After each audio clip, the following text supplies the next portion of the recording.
All right, so there's a few ways that you want to go about doing this. I'm going to assume that you have an audio interface with at least one output and one input. The main goal is to get the audio out of the interface into the tape deck and then back out the tape deck into your DAW. Now there's a number of ways you could do this. If you only have one output in the back and that's going to your speakers, then you might have to use your headphone jack. In this situation, adapters are going to be your best friend. So we have a 3.5 millimeter cable to RCA. You put a 1/4 inch adapter on.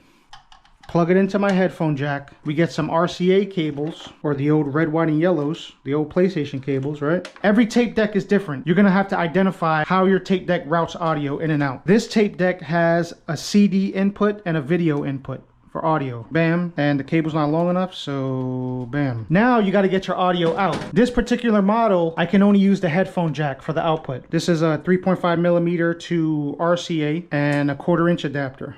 We're gonna put those together. We're gonna plug into the headphones. Get another set of RCA cables. You plug them in here. We need some RCA to 1/4 inch adapters, right? So you put these on.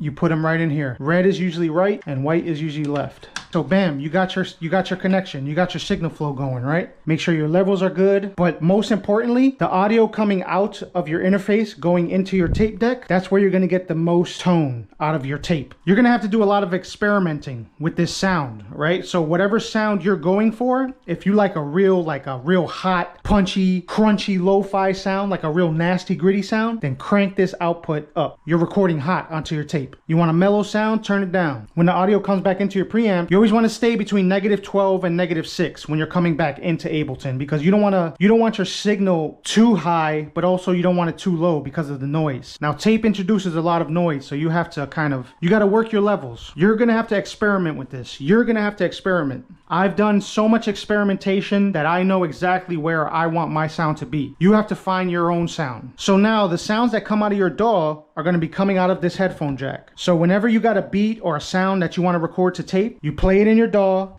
you put a tape in, right? Make sure you have a tape. You hit record, it'll record. You stop the tape, you rewind the tape, and then when you play back the tape, you hit record on your DAW, so you can record the input of these preamps. It definitely sounds like a lot, but it's actually a pretty simple concept. All you have to keep in mind is the signal flow of audio. It's really simple. Don't overcomplicate things. Make sure you have a lot of cabling. Make sure you have a lot of adapters. Every good producer and every audio engineer has a nasty, dirty cable box somewhere in their house. That's normal, all right? So get out there, record some dope tones. Let me know if this helped you at all.